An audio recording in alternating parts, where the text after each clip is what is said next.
Salam kerahiman. Hari ini kita akan bahas tentang diary nomor 471. Bicara tentang kerinduan akan Allah. Tanggal 14 Juli ya. Kita mulai dengan doa pembukaan.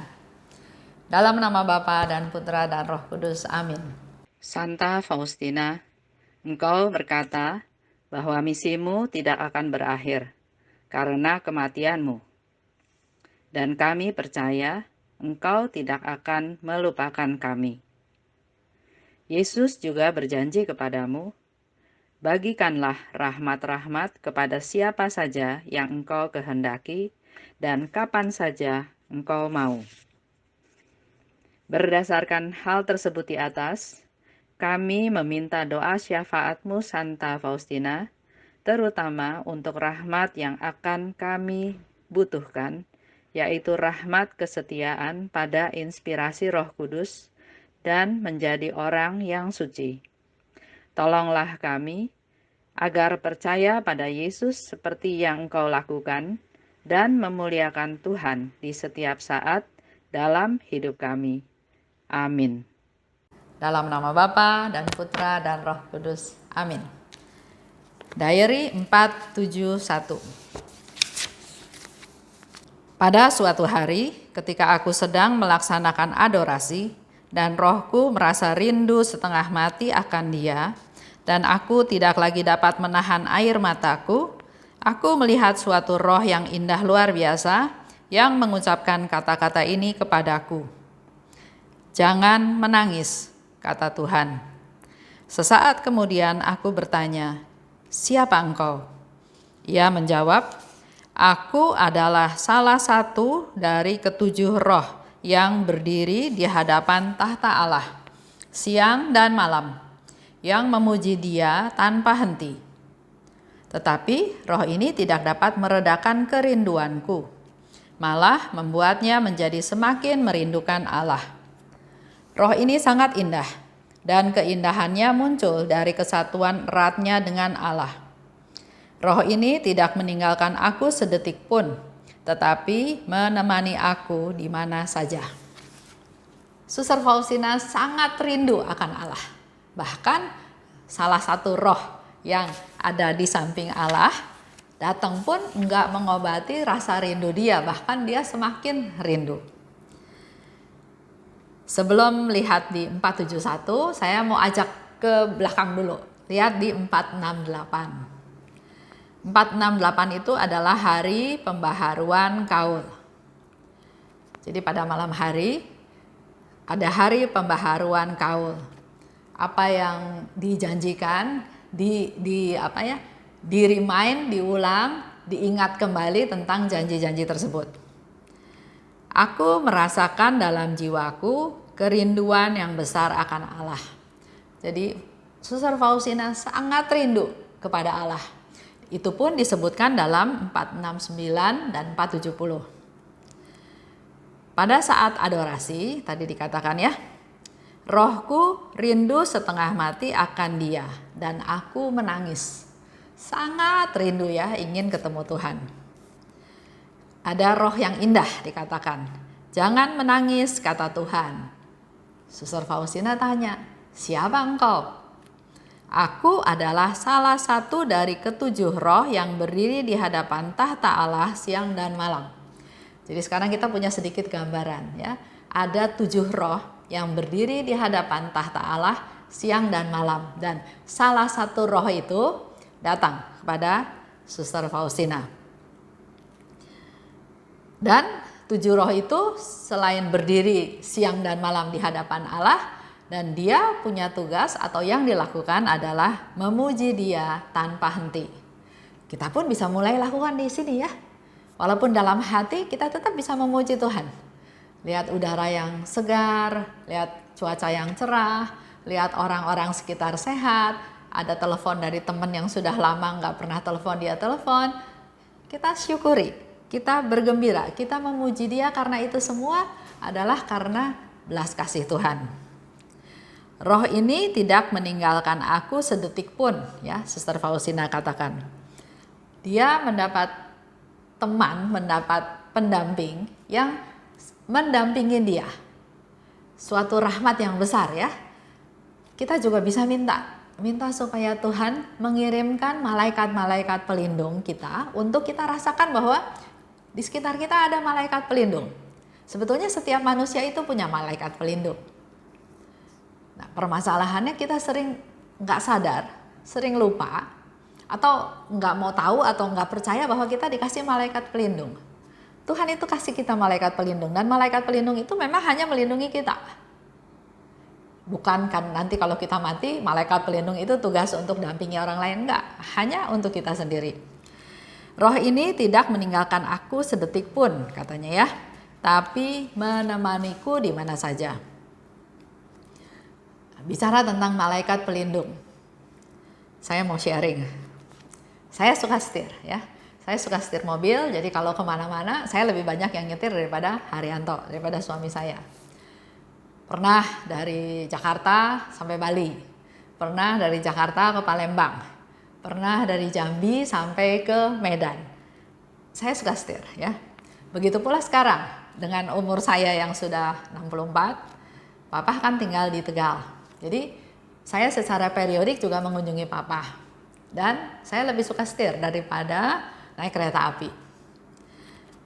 Ada kalanya ngantuk ya, ada kalanya ngantuk. Jadi kalau lagi setir ngantuk, ya sudah ditahan-tahan dengan berbagai cara. Tapi pas ngantuk sekali ya, tiba-tiba seperti ada yang membangunkan, seperti ada yang menyadarkan. Ya, pernah satu kali saya setir malam waktu itu, gelap, nggak gitu kelihatan. Perjalanan dari Jakarta ke Tegal. Waktu itu gelap. Saya setir biasa aja, tapi kok tiba-tiba saya merasa ban saya sebelah kanan berjalan bukan di aspal, tapi di tanah yang berbatu ya. Wah, saya kaget, saya banting setir ke kiri. Ternyata betul, saya lagi ada di jalan di sisi kanan, bukan di jalan di sisi kiri. Dan kekagetan itu saya yakin malaikat pelindung saya ingetin saya. Jadi saya langsung banting setir, saya ada di jalan saya lagi. Waktu itu belum ada tol, masih sekian tahun yang lalu ya. Jadi betul-betul jalan biasa. Terus ada juga cerita, contoh ini cerita papa saya. Dia dikasih tahu adik saya untuk berdoa koronka. Jadi dia rajin berdoa koronka setiap hari jam 4 ya. Dia udah bangun, udah mandi, rapih, dan dia berdoa koronka dengan berdiri di hadapan gambar Yesus yang Maha Rahim. Saya aja nggak kayak gitu ya. Dia seperti itu, dia lakukan terus tuh. Sampai suatu hari dia mengalami kecelakaan. Itu juga terjadi dalam perjalanan dari Semarang mau balik ke Tegal. Di desa daerah Weleri di sana. Sekitar 11:30 malam. Jadi supirnya setir mobil, karena sudah 11:30 malam, jadi dia juga males. Dia ikutin aja mobil di depan. Mobil di depan ke kiri, dia ke kiri. Mobil di depan ke kanan, dia ke kanan. Dia ikutin seperti itu. Nah, tanpa diduga, di depannya itu ada truk mogok di sebelah kanan. Mobil yang diikuti oleh supir papa bisa banting setir ke kiri. Sedangkan si supir sama papa nggak bisa banting setir, kaget kan? Langsung nabrak, langsung masuk ke dalam kolong truk yang lagi mogok. Tapi puji Tuhan, di kaca depan itu kan ada tiang ya. Nah, tiang inilah dua-duanya yang menyangga sampai akhirnya mobil itu nggak masuk ke kolong truk. Tapi kacanya pecah. Nah, yang kedua yang luar biasa, papa saya nggak mengalami trauma kecelakaan. Karena waktu dia bangun, dia sudah ada di rumah sakit. Dia juga bingung kenapa ada di rumah sakit. Padahal ditanya ya, ceritanya ditanya ke polisi, ke kejadian di sana, dia bilang kecelakaannya parah sekali, mobilnya juga udah total loss tuh, udah nggak bisa diganti lagi sama asuransi, oris ya, tapi sudah sangat rusak. Tapi anehnya supirnya cuma luka sedikit, bahkan papa itu nggak sakit apa-apa. Kita dengar dari cerita yang ada di sana, polisi bilang begitu sampai ada kejadian, papa didudukin di trotoar, nggak lama ambulans datang, dibawalah ke rumah sakit. Jadi tiba-tiba dia bangun, dia udah ada di rumah sakit dan dia tidak merasakan sama sekali ada trauma kecelakaan. Padahal waktu itu umurnya sudah 85-an ya. Kita khawatir kan? Tetap, karena dia rasa badannya sakit. Tetap dibawa ke rumah sakit, diperiksa, ternyata juga nggak ada tulang yang retak. Padahal dia nggak pakai seat belt katanya ya. Dan mobilnya benar-benar rusak, hancur ya. Jadi asuransi juga udah nggak bisa ganti nggak bisa ganti lagi. Jadi mobilnya udah dihargain sangat murah gitu ya. Nah di situ papa saya sharing, ini semua karena kebaikan Tuhan. Kalau kejadiannya memang seperti itu, tanpa turun tangan Tuhan, tanpa malaikat pelindung melindungi dia, pasti dia sudah meninggal. Karena mobilnya betul-betul masuk ke dalam kolong truk ya, hancur semuanya. Yang kedua, dia yakin pertolongan Tuhan itu karena dia rajin doa koronka. Dia rajin berdoa koronka setiap hari, mungkin sebelum sudah 2 tahun dia berdoa koronka sebelum kejadian tersebut. Dan dalam kejadian tersebut, dia bukan marah sama supirnya karena males ya, tapi dia bersyukur bahwa ternyata Tuhan itu memberikan kehidupan kedua buat dia. Jadi sekarang dia juga punya motivasi yang lain bahwa dia harus memanfaatkan hidup yang Tuhan kasih ini dengan sebaik-baiknya. Yaitu sedikit cerita di mana kita semua sebetulnya punya malaikat pelindung. Contoh yang gampang, kalau kita mau melakukan suatu kejahatan, pasti ada kan bisikan, jangan nanti ketahuan. Atau kita mau melakukan sesuatu yang gak berkenan sama Tuhan, ada rasa takut, duk, lebih keras, aduh takut ketahuan ya. Itu semua adalah tanda-tanda dari malaikat pelindung. Ada juga satu cerita yang lain ya. Ada malaikat pelindung bilang, aduh saya sedih mendampingi dia ya, seseorang. Karena pada waktu menerima komuni, orang ini gak bawa persembahan. Dia sebagai malaikat pelindungnya merasa sedih, kok yang dia dampingi ini gak bisa bawa persembahan, apa yang dipersembahkan kepada Tuhan gitu ya. Jadi ayo kita berbuat baik supaya juga jangan membuat malaikat pelindung kita sedih. Saya lanjut ya. Nah, dari pengalaman Suster Faustina kita lihat dia ada pembaharuan kaul. Kita juga sebetulnya dalam hidup perlu melakukan mengevaluasi kehidupan kita. Apakah masih di jalan yang seharusnya atau sudah menyimpang? Karena kalau menyimpangnya sedikit-sedikit, kita nggak sadar, tahu-tahu kita sudah ada di rel yang lain.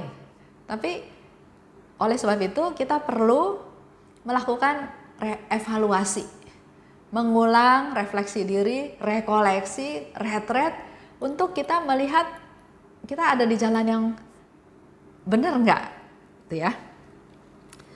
Dan yang kedua, Faustina ngajarin kita juga, kita perlu merindukan Tuhan. Jangan kalau lagi susah baru cari Tuhan. Kalau lagi senang-senang lupa sama Tuhan. Kehidupan itu susah, senang, punya ada satu target, satu prioritas. Saya rindu ketemu Tuhan. Saya rindu berdialog sama Tuhan. Saya rindu berdoa sama Tuhan. Saya rindu ketemu Tuhan. Ya. Nah, kalau dilihat lagi dari cerita Suster Faustina, apa yang dialami oleh dia itu waktu pembaharuan kekal itu adalah tanggal 15 Agustus. Ada satu peristiwa yang Tuhan siapkan di mana pada tanggal 13 September 1935 Suster Faustina mau terima rahmat koronka. Jadi ceritanya dia membaharui kaul pada bulan Agustus. Dia sangat rindu untuk ketemu dengan Allah, begitu besar kerinduannya, karena ternyata Tuhan punya rencana untuk Faustina, yaitu pada tanggal 13 September 1935, kita nanti bisa baca ya di 474, disitulah pertama kali Yesus mengajarkan doa koronka kepada Suster Helena, kepada Suster Faustina. Jadi kembali lagi, kalau kita mengalami sesuatu yang tidak biasa, sesuatu yang besar, ya kita pertama harus lebih peka ya. Kita pertama harus lebih peka. Kedua, kalau kita mengalami sesuatu itu tetap bersyukur. Bahkan saya baca di Yakobus kemarin ya, dikatakan kalau kita anggaplah itu suatu kebahagiaan kalau kita mengalami penderitaan. Karena penderitaan itu nggak bakal berlangsung selama-lamanya. Tapi bisa juga Tuhan punya satu rencana yang besar. Seperti saya sudah kasih tahu beberapa waktu yang lalu ya. Ada suatu rencana besar pasti sebelumnya diikuti dengan hal-hal yang luar biasa. Nah, di sini Suster Faustina bulan September mau diajarin sama Tuhan Yesus tentang doa koronka. Di bulan Agustus dia merasakan kerinduan yang sangat besar kepada Tuhan. Kita refleksi ya dalam hidup kita sehari-hari. Seperti yang tadi saya katakan, kita perlu pengulangan janji-janji kita atau komitmen kita atau arah hidup kita. Contoh kalau dulu di gereja kan ada misa atau perayaan hari ulang tahun pernikahan ya, HUP, hari ulang tahun pernikahan. Setiap bulan mereka yang menikah di bulan tersebut dirayakan dalam perayaan Ekaristi secara meriah, dan kita yang hadir juga kembali diingatkan tentang janji pernikahan. Di dalam janji pernikahan kan ada jadi istri yang baik, jadi suami yang baik, yang menjaga anak-anak, apalagi kalau dikaitkan dengan pesan Bapak Paus ya. Bulan Juli adalah bulan keluarga, mana kita harus betul-betul memperhatikan anggota keluarga kita. Dengan situasi yang ada, jangan membuat anggota keluarga kita stres. Kita yang harus membawa sukacita, kabar gembira, kekuatan, penghiburan buat anggota keluarga kita. Yang kedua, tidak akan ada hasil kalau kita nggak dekat sama Tuhan. Makin dekat sama Tuhan, maka pola hidup kita menjadi pola hidup yang semakin baik, yang baru ya. Jadi tadi dengan pembaharuan atau mengingat kembali, mengevaluasi hidup kita. Syarat yang kedua, kita harus dekat sama Tuhan. Kalau ikut dengan kemampuan kita sendiri, nggak bisa. Akan gagal terus. Gagal, nantinya jadi stres, nantinya jadi depresi. Maka, ayo kita bersandar pada Tuhan, mengandalkan Tuhan. Berserah pada Tuhan, ungkapkan rencana kita pada Tuhan. Biar Tuhan yang kasih kemampuan, kasih kekuatan untuk kita dapat melaksanakannya. Dan yang ketiga, kalau Tuhan bisa pakai Suster Faustina, Tuhan juga bisa pakai kita semua. Ya. Ayo, kita juga mempersiapkan diri untuk sesuatu yang besar. Contohnya yang paling gampang adalah, ayo kita jadi alatnya Tuhan. Bukan maunya saya lagi, tapi ini saya Tuhan, pakai saya sebagai alatmu Tuhan. Dia bisa pakai kita sebagai cangkul, dia bisa pakai kita sebagai tongkat, dia bisa pakai kita sebagai pena untuk menulis ya. Terserah Tuhan.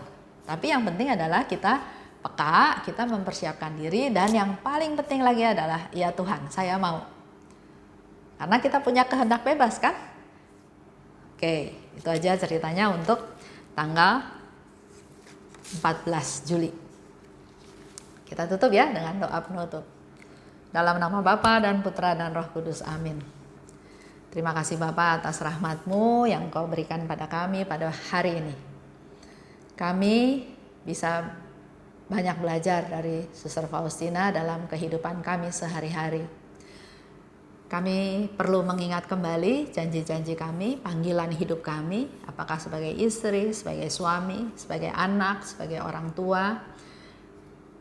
Mampukan kami untuk bisa mengevaluasi hidup kami Tuhan. Dan berikutnya kami juga ingin menjadi alat-Mu Tuhan. Pakailah kami menjadi alat-Mu. Mampukan kami Tuhan untuk semakin hari semakin dekat kepadamu. Tumbuhkan rasa rindu dalam hati kami Tuhan untuk dekat denganmu, untuk mengenal Engkau, dan terlebih lagi untuk dimampukan untuk melaksanakan firman-Mu. Bunda Maria, doakanlah kami. Santa Faustina, doakanlah kami. Amin. Dalam nama Bapa dan Putra dan Roh Kudus. Amin. Salam kerahiman.